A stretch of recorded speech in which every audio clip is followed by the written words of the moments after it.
In the following video, I'll be reading chapter 4 of John Burnet's Early Greek Philosophy. This chapter specifically is focused on Parmenides. Included in this chapter is the Poem of Parmenides, as well as an elaboration of some of the key views and points within this poem. I hope you enjoy. Chapter 4, Parmenides of Elia. 84. Life. Parmenides, son of Pyres, was a citizen of Hyele, Elia or Velia, a colony founded in Oenotria by refugees from Phocaea in 540 to 539 BC. Diogenes tells us that he flourished from 504 to 500 BC. And this was doubtless the date given by Apollodorus. On the other hand, Plato says that Parmenides came to Athens in his 65th year, accompanied by Zeno, and conversed with Socrates, who was then quite young. Now, Socrates was just over 70 when he was put to death in 399 BC, and therefore, if we suppose him to have been an ephebos, that is, from 18 to 20 years old at the time of his interview with Parmenides, we get 451 to 449 BC as the date of that event. I do not hesitate to accept Plato's statement, especially as we have independent evidence of the visit of Zeno to Athens, where Pericles is said to have heard him. The date given by Apollodorus, on the other hand, depends solely on that of the foundation of Elia, which he adopted as the floruit of Xenophanes. Parmenides is born in that year, just as Zeno was born in the year when Parmenides flourished. Why anyone should prefer these transparent combinations to the testimony of Plato, I am at a loss to understand, though it is equally a mystery why Apollodorus himself should have overlooked such precise data. We have seen already that Aristotle mentions a statement which made Parmenides the disciple of Xenophanes, but the value of this testimony is diminished by the doubtful way in which he speaks, and it is more likely that he is only referring to what Plato says in The Sophist. It is, we also saw, very improbable that Xenophanes founded the school of Elia, though it is quite possible he visited that city. He tells us himself that in his 92nd year he was still wandering up and down. At that time, Parmenides would be well advanced in life, and we must not overlook the statement of Sotion, preserved to us by Diogenes, that though Parmenides heard of Xenophanes, he did not follow him. According to this account, our philosopher was the associate of a Pythagorean, Amanius, son of Diachitus, a poor but noble man to whom he afterwards built a shrine as to a hero. It was Amanius and not Xenophanes that converted Parmenides to the philosophic life. This does not read like an invention, and we must remember that the Alexandrians had information about the history of southern Italy, which we have not. The shrine erected by Parmenides would still be there in later days, like the grave of Pythagoras at Metapontion. It should also be mentioned that Strabo describes Parmenides and Zeno as Pythagoreans, and that Cebes talks of a Parmenidean and Pythagorean way of life. Zeller explains all this by supposing that, like Empedocles, Parmenides approved of and followed the Pythagorean mode of life without adopting the Pythagorean system. It is possibly true that Parmenides believed in a philosophic life, and that he got the idea from the Pythagoreans, but there is very little trace either in his writings or in what we are told about him of his having been in any way affected by the religious side of Pythagoreanism. The writing of Empedocles is obviously modelled upon that of Parmenides, and yet there is an impassable gulf between the two. The touch of charlatanism, which is so strange a feature in the copy, is altogether absent from the model. It is true, no doubt, that there are traces of Orphic ideas in the poem of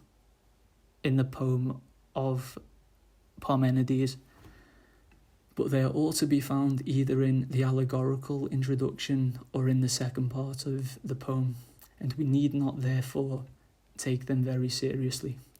Now, Parmenides was a Western Hellen, and he had probably been a Pythagorean, so it is not a little remarkable that he should be so free from the common tendency of his age and country.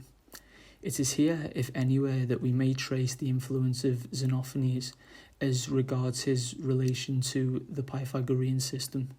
We shall have something to say later on. At present, we need only note further that, like most of the older philosophers, he took part in politics, and Speusippus recorded that he legislated for his native city.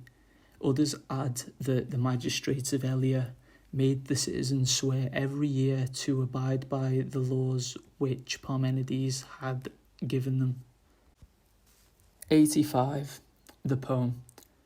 Parmenides was really the first philosopher to expound his system in metrical language. As there is some confusion on this subject, it deserves a few words of explanation. In the writing of Empedocles, Mr. J. A. Symonds said, "The age in which he lived had not yet thrown off the form of poetry in philosophical composition. Even Parmenides had committed his austere theories to hexameter verse. Now, this is wrongly put. The earliest philosophers, Anaximander, Anaximenes, and Heraclitus, all wrote in prose, and the only Greeks who ever wrote philosophy in verse at all were just these two, Parmenides and Empedocles. For Xenophanes was not primarily a philosopher any more than Epicharmus. Empedocles copied Parmenides, and he no doubt was influenced by Xenophanes and the Orphics, but the thing was an innovation, and one that did not maintain itself. The fragments of Parmenides are preserved for the most part by Simplicius, who fortunately inserted them in his commentary, because in his time the original work was already rare. I follow the arrangement of Diels. Start of the poem 1. The car that bears me carried me as far as ever my heart desired, since it brought me and set me on the renowned way of the goddess, which alone leads the man who knows through all things. On that way was I borne along, for on it did the wise steeds carry me, drawing my car, and maidens showed me the way. Now the axle glowing in the socket, for it was urged round by the whirling wheels at each end, gave forth a sound as of a pipe, when the daughters of the sun, hasting to convey me into the light, threw back their veils from off their faces, and left the abode of night. There are the gates of the ways of night and day, fitted above with a lintel, and below with a threshold stone. They themselves high in the air are closed by mighty doors, and avenging justice keeps the keys that fit them. Here did the maidens entreat with gentle words, and cunningly persuade to unfasten without demur the bolted bars from the gates. Then, when the doors were thrown back, they disclosed a wide opening, with their brazen posts fitted with rivets, and nails swung back one after the other.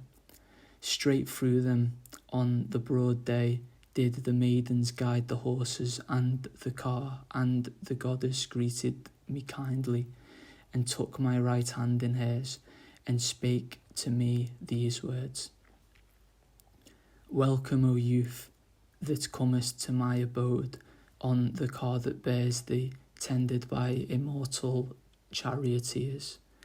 It is no ill chance, but right and justice, that has sent thee forth to travel on this way. Far indeed does it lie from the beaten track of men.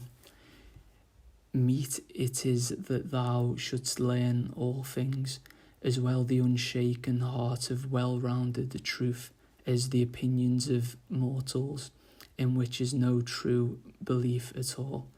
Yet none the less shalt thou learn these things also, how they should have judged that the things which seem to them are, as thou goest through all things in thy journey. But do thou restrain thy thought from this way of inquiry, nor let habit by its much experience force thee to cast upon this way a wandering eye, or sounding ear, or tongue, but judge by argument the much disputed proof uttered by me. There is only one way left that can be spoken of. 2. The way of truth. Look steadfastly with thy mind at things though afar, as if they were at hand. Thou canst not cut off what is from holding fast to what is, neither scattering itself abroad in order, nor coming together. 3. It is all one to me where I begin, for I shall come back again there. 4 and 5. Come now, I will tell thee, and do thou hearken to my saying, and carry it away. The only 2 ways of search that can be thought of. The first, namely, that it is, and that it is impossible for it not to be, is the way of belief, for truth is its companion. The other, namely, that it is not, that it must needs not be, that I tell thee, is a path that none can learn of at all. For thou canst not know what is not, that is impossible, nor utter it, for it is the same thing that can be thought and that can be. 6. It needs must be that what can be thought and spoken of is, for it is possible for it to be, and it is not possible for what is nothing to be. This is what I bid thee to ponder.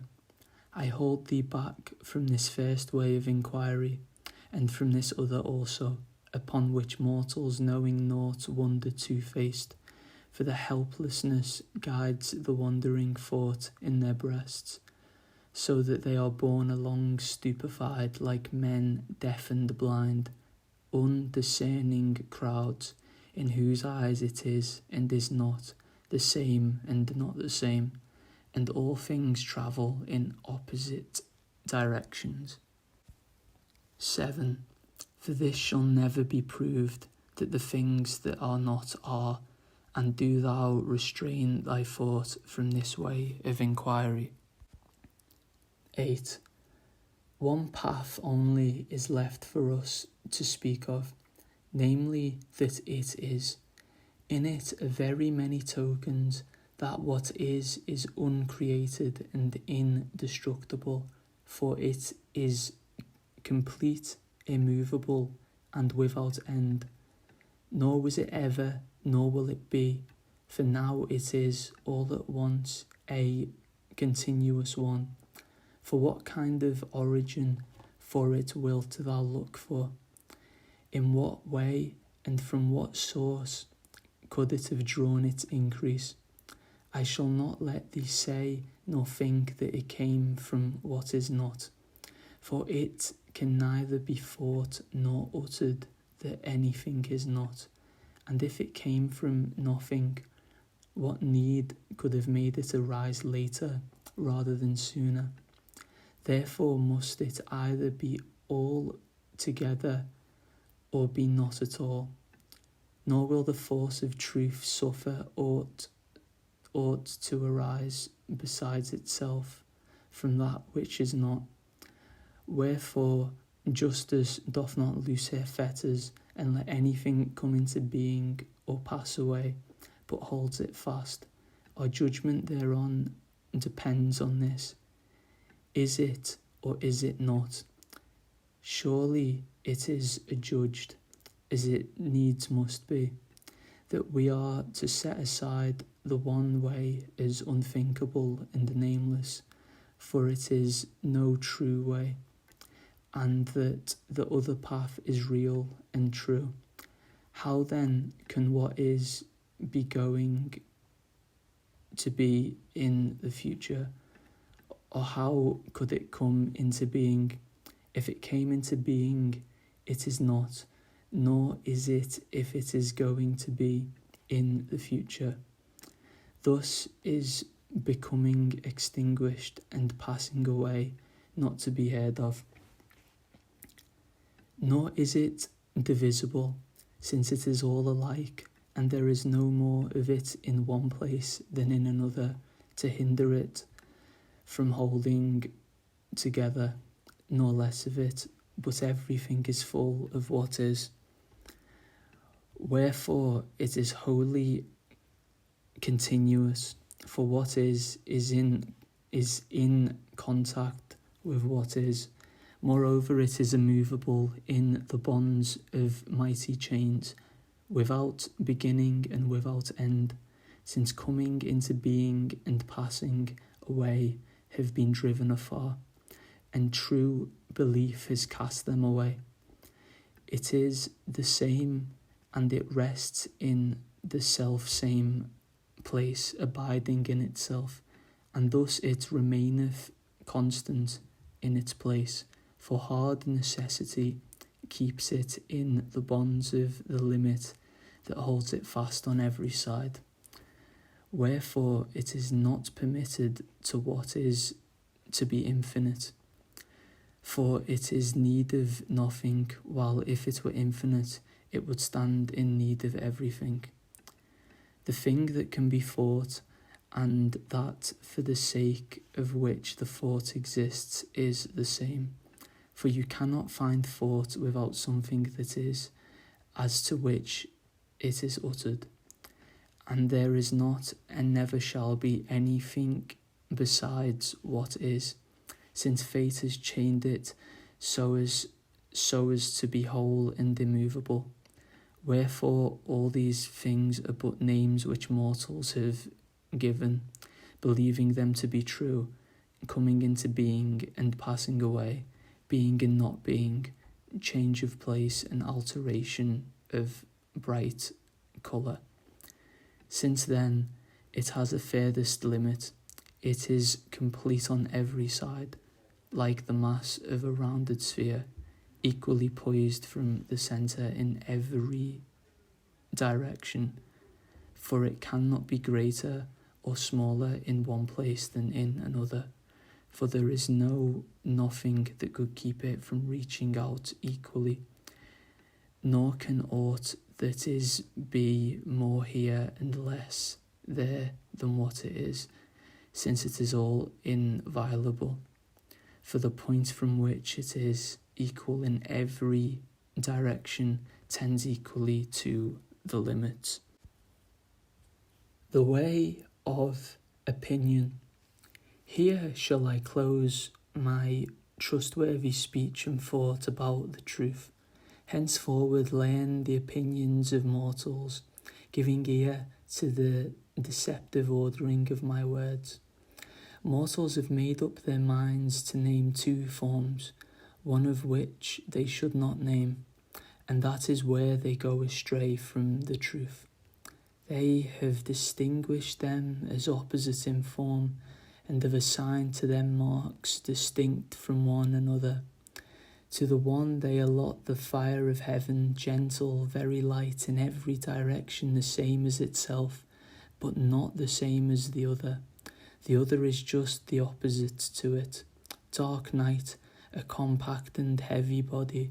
Of these I tell thee the whole arrangement as it seems likely, for so no thought of mortals will ever outstrip thee. 9.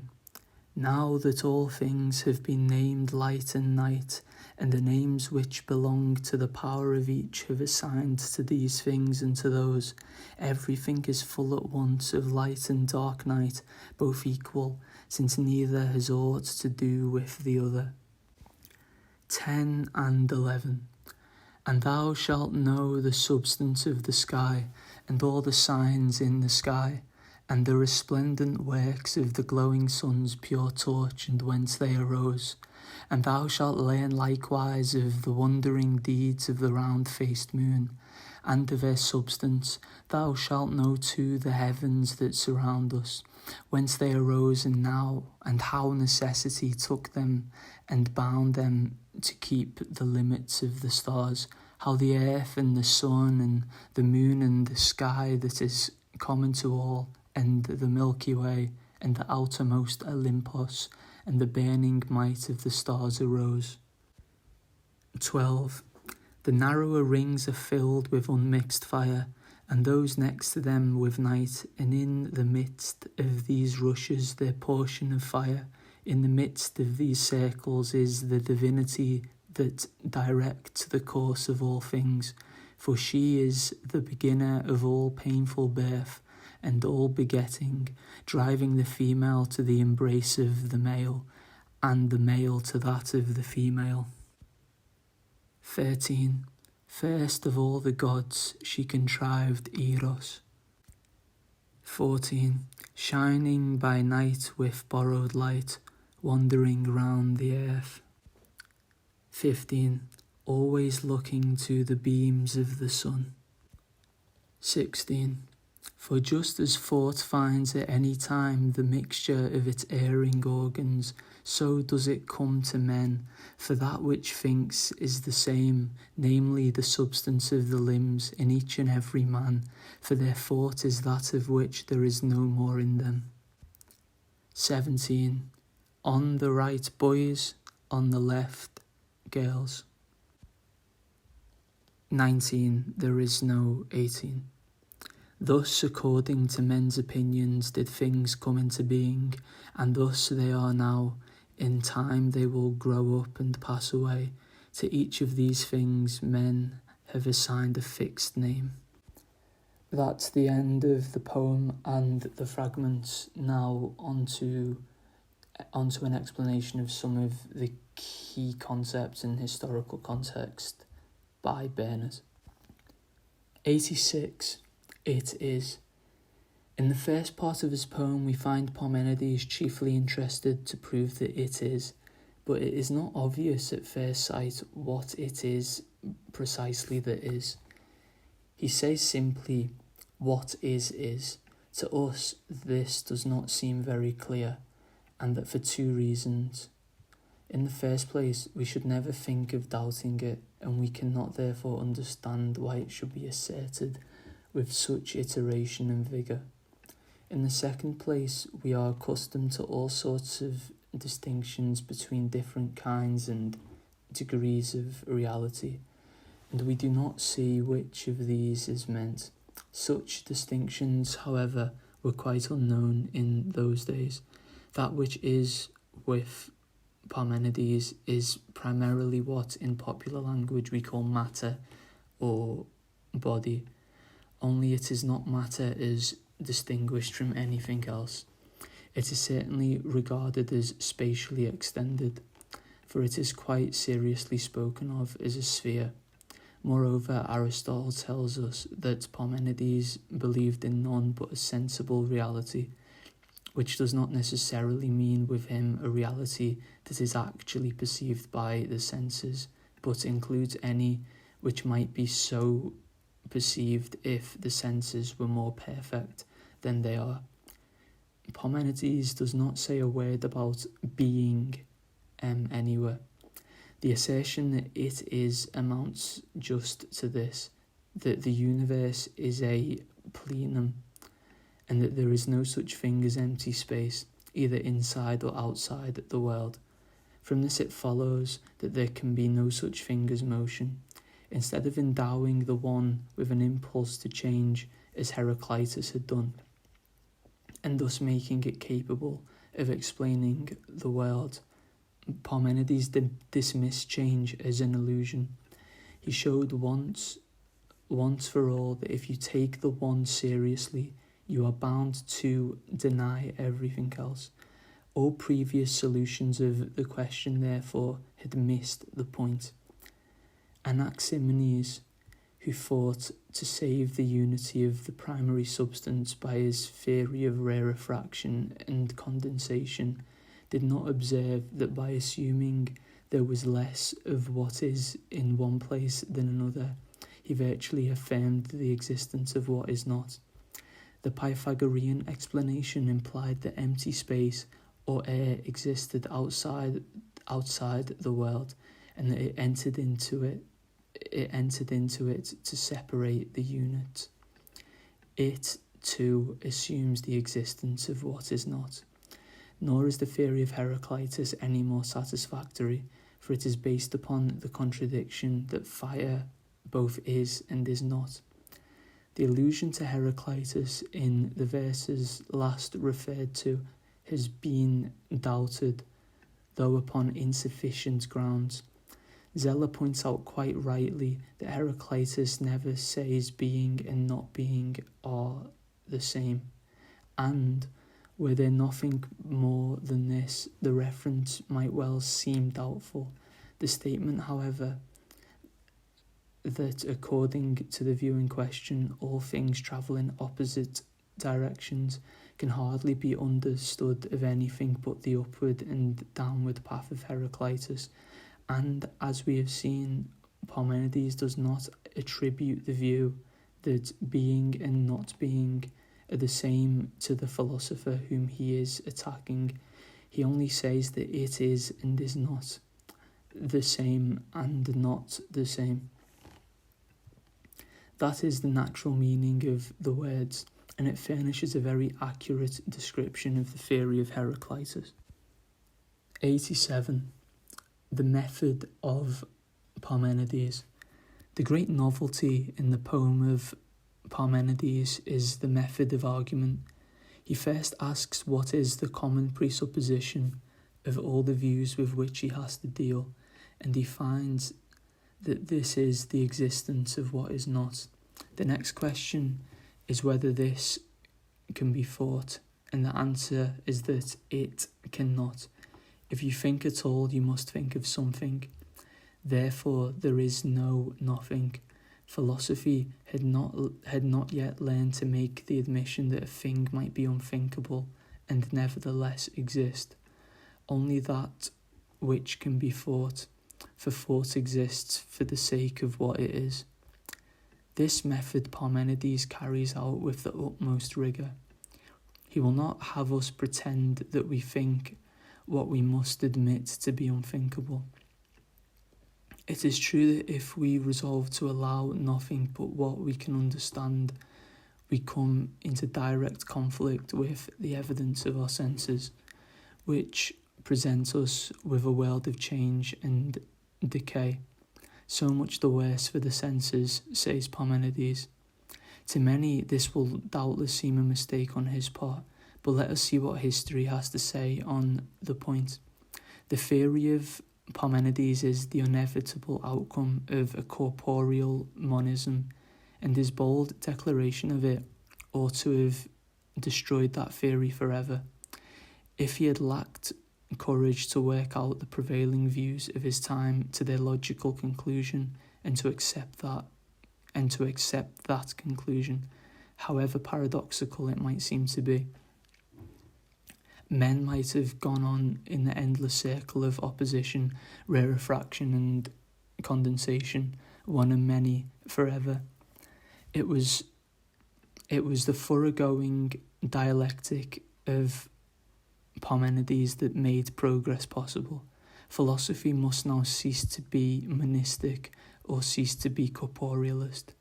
It could not cease to be corporealist, for the incorporeal was still unknown. It therefore ceased to be monistic and arrived at the atomic theory, which, so far as we know, is the last word of the view that the world is matter in motion. Having worked out its problems on those conditions, philosophy next attacked them on the other side. It ceased to be corporealist and found it possible to be monistic once more, at least for a time. This progress would have been impossible but for the faith in reason which gave Parmenides the courage to reject as untrue what was to him unthinkable, however strange the result might be. 88. The results. He goes on to develop all the consequences of the admission that it must be uncreated and indestructible. It cannot have arisen out of nothing, for there is no such thing as nothing, nor can it have arisen from something, for there is no room for anything but itself. What is cannot have beside it any empty space in which something else might arise, for empty space is nothing. Nothing cannot be thought, and therefore cannot exist. What is never came into being, nor is anything going to come into being in the future. Is it or is it not? If it is, then it is now all at once. That Parmenides was really denying the existence of empty space was quite well known to Plato. He says that Parmenides held all things were one, and that the one remains at rest in itself, having no place in which to move. Aristotle is no less clear. In the Decalo, he says, he lays it down that Parmenides was driven to take up the position that the one was immovable, just because no one had yet imagined that there was any reality other than sensible reality. That which is, and it cannot be more or less. There is, therefore, as much of it in one place as in another, and the world is a continuous, indivisible plenum. From this it follows at once that it must be immovable. If it moved, it must move into an empty space, and there is no empty space. It is hemmed in by what is, by the real, on every side. For the same reason, it must be finite, and can have nothing beyond it. It is complete in itself, and has no need to stretch out indefinitely into an empty space that does not exist. Hence too it is spherical. It is equally real in every direction, and the sphere is the only form which meets this condition. Any other would be in one direction more than in another, and this sphere cannot even move round on its own axis, for there is nothing outside of it with reference to which it could be said to move. 89. Parmenides, the father of materialism. To sum up, what is a finite, spherical, motionless, corporeal plenum, and there is nothing beyond it. The appearances of multiplicity and motion, empty space and time are illusions. We see from this that the primary substance of which the early cosmologists were in search has now become a sort of thing in itself. It never quite lost this character again. What appears later as the elements of Empedocles in the so-called Homo Eomeres of Anaxagoras and the atoms of Leucippus and Democritus is just the Parmenidean being. Parmenides is not, as some have said, the father of idealism. On the contrary, all materialism depends on his view of reality. 90. The beliefs of mortals. It is commonly said that in the second part of his poem, Parmenides offered a dualistic theory of the origin of things as his own conjectural explanation of the sensible world, or that, as Gutenberg says, what he offered were the opinions of mortals, and this description did not merely cover the other people's opinions, it included his own as well, as far as they were not confined to the unassailable ground of an apparent philosophical necessity. Now it is true that in one place Aristotle appears to countenance a view of this sort, but nevertheless it is an anachronism. Nor is it really Aristotle's view. He was perfectly well aware that Parmenides did not admit the existence of not being in any degree whatever, but it was a natural way of speaking to call the cosmology of the second part of the poem that of Parmenides. His hearers would understand at once in what sense this was meant. At any rate, the peripateic tradition was that Parmenides in the second part of the poem meant to give the belief of the many. This is how Theophrastus put the matter, and Alexander seems to have spoken of the cosmology as something which Parmenides himself regarded as wholly false. The other view comes from the Neoplatonists, especially Simplicius, who very naturally regarded the way of truth as an account of the intelligible world, and the way of opinion as a description of the sensible. It need hardly be said that this is almost as great an anachronism as the Kantian parallelism suggested by Gutenberg. Parmenides himself tells us in the most unequivocal language that there is no truth at all in the theory which he expounds, and he gives it merely as the belief of mortals. It was this that led Theophrastus to speak of it as the opinion of the many. His explanation, however, though preferable to that of Simplicius, is not convincing either.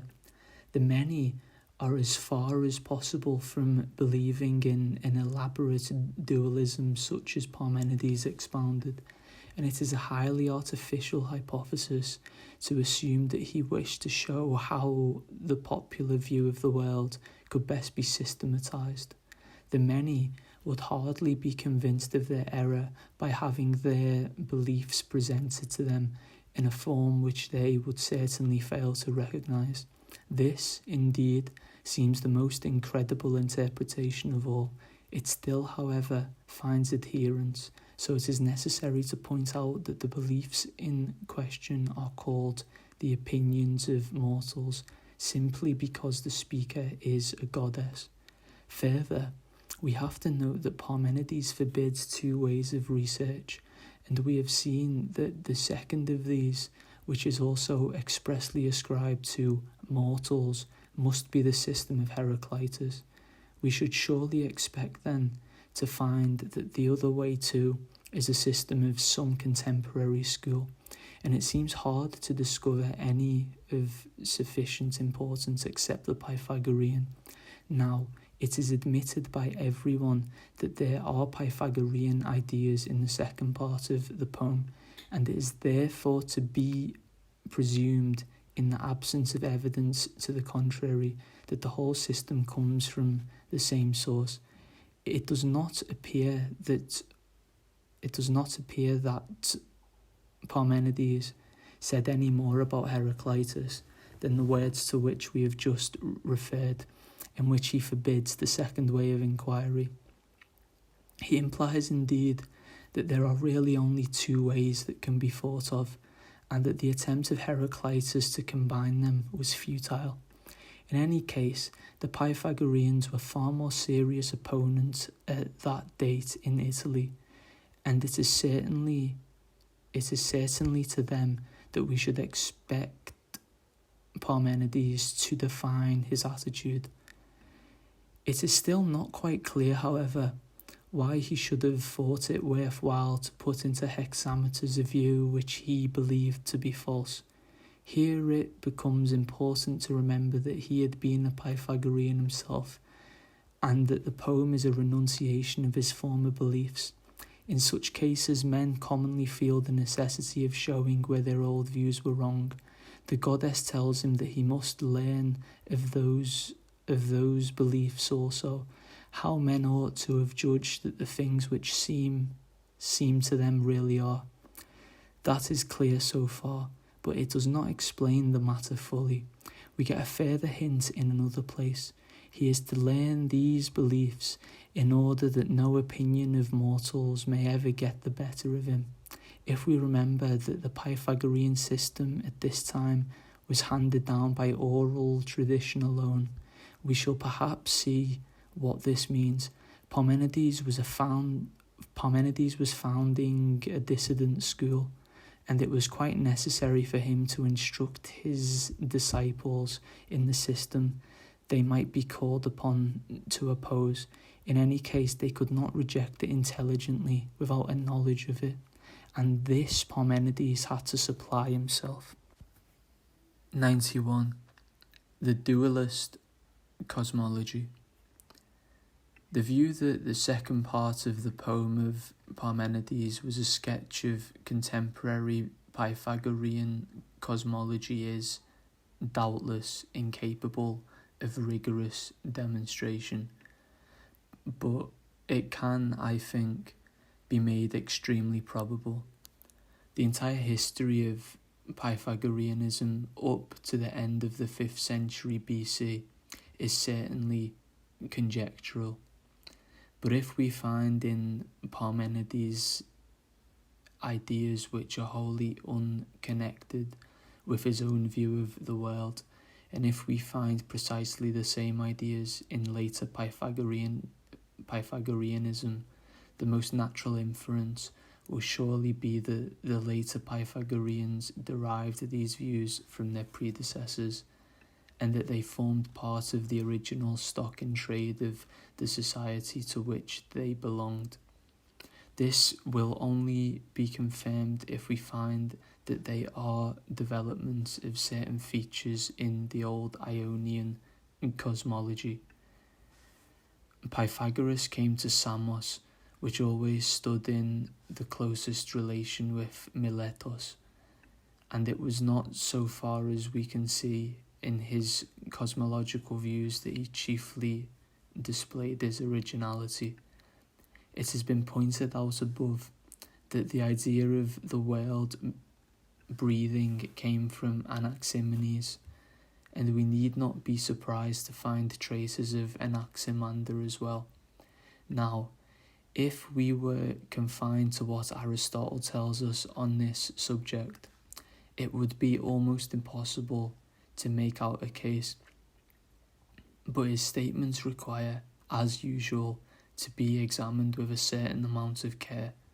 He says, first of all, that the two elements of Parmenides were the warm and the cold. In this, he is so far justified by the fragments that, since the fire of which Parmenides speaks is, of course, warm, the other form, which has all the opposite qualities, must of necessity be cold. But nevertheless, the habitual use of the terms the warm and the cold is an accommodation to Aristotle's own system. In Parmenides himself, there was simply one pair of attributes amongst others. Still more misleading is Aristotle's identification of these with fire and earth. It is not quite certain that he meant to say Parmenides himself made this identification, but, on the whole, it is most likely that he did, and Theophrastus certainly followed him in this. It is another question whether it is accurate. Simplicius, who had the poem before him, after mentioning fire and earth, at once adds, or rather light and darkness, and this is suggestive enough. Lastly, Aristotle's identification of the dense element with what is not the unreal of the first part of the poem is not very easy to reconcile with the view that it is earth. On the other hand, if we suppose that the second of the two forms, the one which should not have been named, is the Pythagorean air or void, we get a very good explanation of Aristotle's identification of it with what is not. We seem then to be justified in neglecting the identification of the dense element with earth for the present. At a later stage, we shall be able to see how it may have originated. The further statement of Theophrastus that the warm was the efficient cause and the cold the material or passive is intelligible enough if we identify them with the limit and the unlimited respectively, but is not, of course, to be regarded as historical. We have seen that Simplicius, with the Poem of Parmenides before him, corrects Aristotle by substituting light and darkness for fire and earth, and in this he is amply borne out by the Fragments which he quotes. Parmenides himself calls one form light, flame and fire, and the other night, and we have now to consider whether these can be identified with the Pythagorean limit and unlimited. We have seen good reason to believe that the idea of the world breathing belonged to the earliest form of Pythagoreanism, and there can be no difficulty in identifying this boundless breath with darkness, which stands very well for unlimited. Air or mist was always regarded as the dark element, and that which gives definiteness to the vague darkness is certainly light or fire, and this may account for the prominence given to that element by Hippasus. We may probably conclude then that the Pythagorean distinction between the limit and the unlimited, which we shall have to consider later, made its first appearance in this crude form. If, on the other hand, we identify darkness with the limit and light with the unlimited, as most critics do, we get into insuperable difficulties. 92. The heavenly bodies. We must now look at the general cosmical view expounded in the second part of the poem. The fragments are scanty and the doxographical tradition hard to interpret, but enough remains to show that here too we are on Pythagorean ground. All discussion of this subject must start from the following important passage of Aetios. Parmenides held that there were crowns crossing one another and encircling one another, formed of the rare and the dense elements respectively, and that between these were other mixed crowns made up of light and darkness.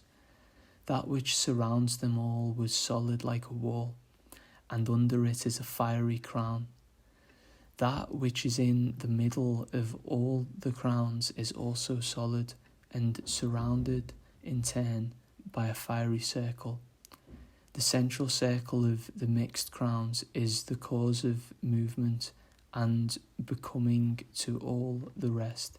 He calls it the goddess who directs their course, the holder of lots and necessity. 93. The crowns. The first thing we have to observe is that it is quite unjustifiable to regard these crowns as spheres. The word Stephane can mean rims or brims or anything of that sort, but it seems incredible that it should be used of spheres. It does not appear either that the solid circle which surrounds all the crowns is to be regarded as spherical. The expression like a wall would be highly inappropriate in that case. We seem then to be face to face with something of the same kind as the wheels of Anaximander, and it is obviously quite likely that Pythagoras should have taken this theory from him. Nor is evidence altogether lacking that the Pythagoreans did regard the heavenly bodies in this way. In Plato's myth of air, which is certainly Pythagorean in its general character, we do not hear of spheres, but of the lips of concentric walls fitted into one another like a nest of boxes. Even in the Timaeus there are no spheres, but bands or strips crossing each other at an angle. Lastly, in the Homeric hymn to Ares, which seems to have been composed under Pythagorean influence, the word used for the orbit of the planet is adix, which must mean rim. The fact is, there is really no evidence that anyone ever adopted the theory of celestial spheres at all till Aristotle turned the geometrical construction which Eudoxus had set up as a hypothesis to save appearances into real things. From that time forward, we hear a great deal about spheres, and it was natural that later writers should attribute them to the Pythagoreans. But there is no occasion to do violence to the language of Parmenides by turning his crowns into anything of the sort. At this date, spheres would not have served to explain anything that could not be explained more simply without them. We are next told that these crowns encircle one another or are folded over one another, and that they are made of the rare and the dense element. We also learn that between them are mixed crowns, made up of light and darkness.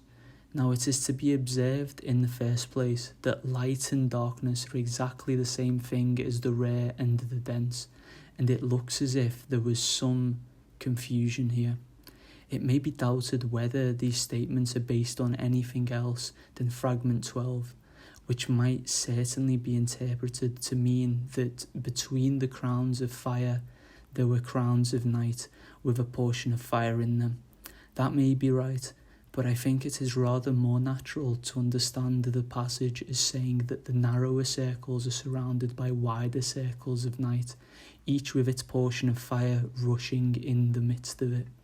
These last words would then be a simple repetition of the statement that the narrower circles are filled with unmixed fire, and we should have a fairly exact reproduction of the planetary system of Anaximander. It is, however, possible, though I think less likely, that Parmenides represented the space between the circles as occupied by similar rings in which the fire and darkness were mixed, instead of having the fire enclosed in the darkness. 94. The Goddess. In the middle of those, says Parmenides, is the goddess who steers the course of all things, Aetios, that is, Theophrastus explains this to mean in the middle of the mixed crowns, while Simplicius declares that it means in the middle of all the crowns, that is to say, in the centre of the world. It is not very likely that either of them had anything better to go upon than the words of Parmenides just quoted, and these are ambiguous. Simplicius, it is clear from the language he uses, identified this goddess with the Pythagorean Hestia, or central fire, while Theophrastus could not do this because he knew and stated that Parmenides held the earth to be round and in the centre of the world. In this very passage, we are told that what is in the middle of all the crowns is solid. The data furnished by Theophrastus, in fact, exclude the identification of the goddess with the central fire altogether. We cannot say that what is in the middle of all the crowns is solid, and that under it there is again a fiery crown. Nor does it seem fitting to relegate a goddess to the middle of a solid spherical earth. We must try and find a place for her elsewhere. We are further told by Aetius that this goddess was called Ananke, and the holder of lots. We know already that she steers the course of all things, that is, that she regulates the motions of the celestial crowns, Simplicius adds, unfortunately without quoting the actual words, that she sends souls at one time from the light to the unseen world, at another from the unseen world to the light. It would be difficult to describe more exactly what the goddess does in the myth of air, and so here once more we seem to be on Pythagorean ground. It is to be noticed further that in fragment 10 we read how Ananke took the heavens and compelled them to hold fast the fixed courses of the stars, and that in fragment 12 we are told that she is the beginner of all pairing and birth. Lastly, in fragment 13 we hear that she created Eros, the first of all the gods. Modern parallels are dangerous, but it is not really going much beyond what is written to say that this Eros is the will to live, which leads to the successive rebirths of the soul. So we shall find it in Empedocles. It is an ancient oracle or decree of Ananke that causes the gods to fall and become incarnate in a cycle of births. We should then be more certain of the place which this goddess occupies in the universe if we could be quite sure where Ananke is in the myth of air. Without, however, raising that vexed question, we may lay down with some confidence that, according to Theophrastus, she occupied a position midway between the earth and the heavens. Whether we believe in the mixed crowns or not makes no difference in this respect, for the statement of Aetios that she was in the middle of the mixed crowns undoubtedly implies that she was in that region. Now she is identified with one of those crowns in a somewhat confused passage of Cicero, and we have seen above that the whole theory of wheels or crowns was probably suggested by the Milky Way. It seems to me, therefore, that we must think of the Milky Way as a crown, intermediate between the crowns of the sun and the moon, and this agrees very well with the prominent way in which it is mentioned in fragment 11. It is better not to be too positive about the other details of the system, though it is interesting to notice that according to some it was Pythagoras, and according to others Parmenides, who discovered the identity of the evening and morning star. That fits in exactly with our general view. Besides all this, it is quite certain that Parmenides went on to describe how the other gods were born and how they fell, an idea which we know to be Orphic, and which may well have been Pythagorean. We shall come to it again in Empedocles. In Plato's Symposium, Agathon couples Parmenides with Hesiod as a narrator of ancient deeds of violence committed by the gods. If Parmenides was expounding the Pythagorean theology, all this is just what we should expect, but it seems hopeless to explain it on any of the other theories which have been advanced on the purpose of the way of belief. Such things do not follow naturally from the ordinary view of the world, and we have no reason to suppose that Heraclitus expounded his views of the upward and the downward path of the soul in this form. He certainly did hold that the guardian spirits entered into human bodies, but the whole point of his theory was that he gave a naturalistic rather than a theological account of the process. Still less can we think it probable that Parmenides made up these stories himself in order to show what the popular view of the world really implied if properly formulated. We must ask, I think, that any theory on this subject shall account for what was evidently no inconsiderable portion of the poem. 95. Physiology. In describing the views of his contemporaries, Parmenides was obliged, as we see from the fragment, to say a good deal about physiological matters. Like everything else, man was composed of the warm and the cold. Death was caused by the removal of the warm. Some curious views with regard to generation were also stated. In the first place, males came from the right side and females from the left. Women had more of the warm and men of the cold, a view which we shall find Empedocles contradicting. It is just the proportion of the warm and cold in men that determines the character of their thought, so that even corpses from which the warm has been removed retain a perception of what is cold and dark. These fragments of information do not tell us much when taken by themselves, but they connect themselves in a most interesting way with the history of medicine, and point to the fact that one of its leading schools stood in close relation with the Pythagorean society. Even before the days of Pythagoras, we know that Croton was famous for its doctors. A Crotoniite, Democedes, was court physician to the Persian king and married Milo, the Pythagorean's daughter. We also know the name of a very distinguished medical writer who lived at Croton in the days between Pythagoras and Parmenides, and the few facts we are told about him enable us to regard the physiological views described by Parmenides not as isolated curiosities, but as landmarks by means of which we can trace the origin and growth of one of the most influential of medical theories, that which explains health as a balance of opposites. 96. Alcmaeon of Croton. Aristotle tells us that Alcmaeon of Croton was a young man in the old age of Pythagoras.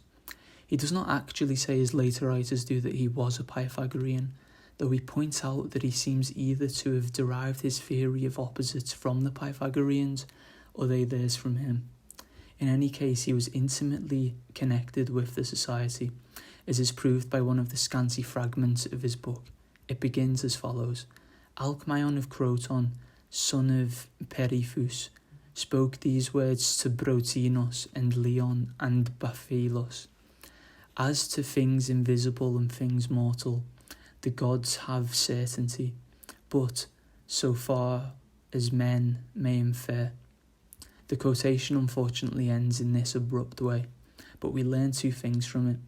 In the first place, Alcmaeon possessed that reserve which marks all the best Greek medical writers, and in the second place, he dedicated his work to the heads of the Pythagorean society.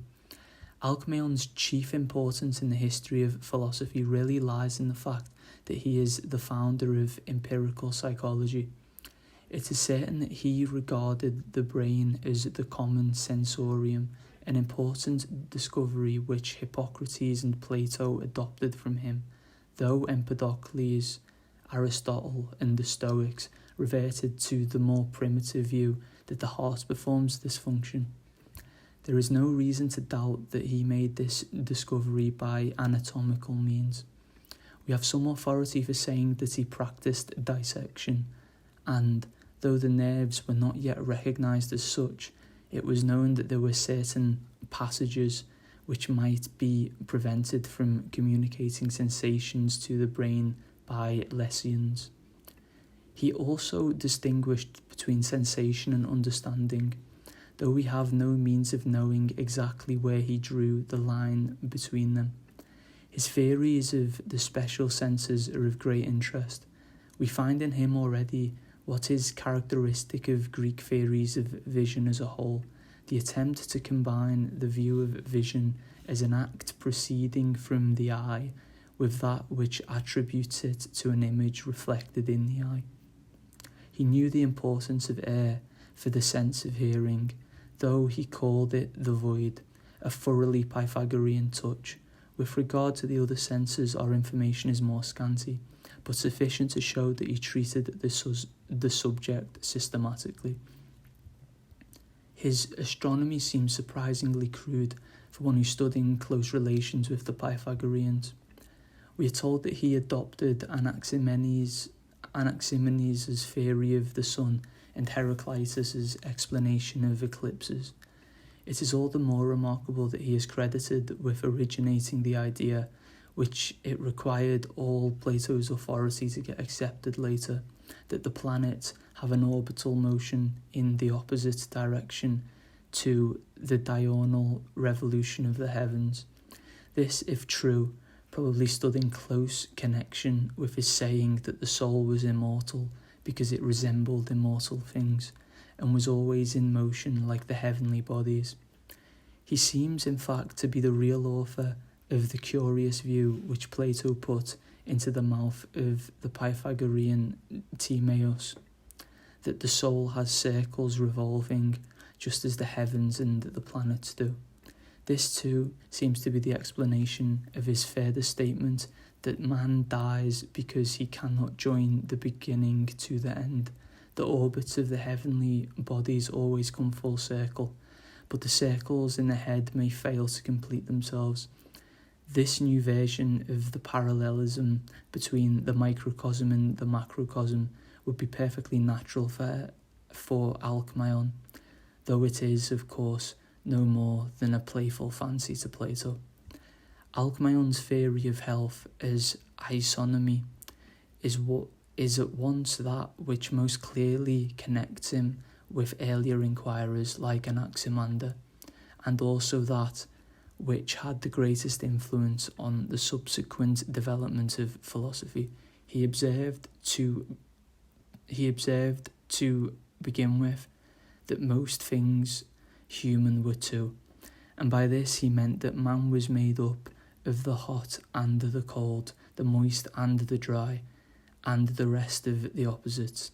Disease was just the monarchy of any one of these, the same thing that Anaximander had called injustice, while health was the establishment in the body of a free government with equal laws.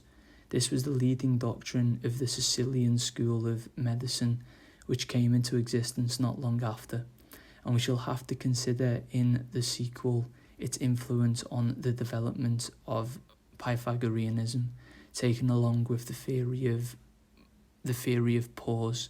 It is of the greatest importance for later science.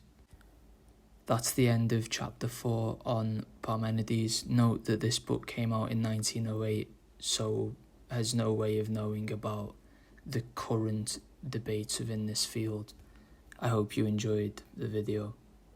See you next time.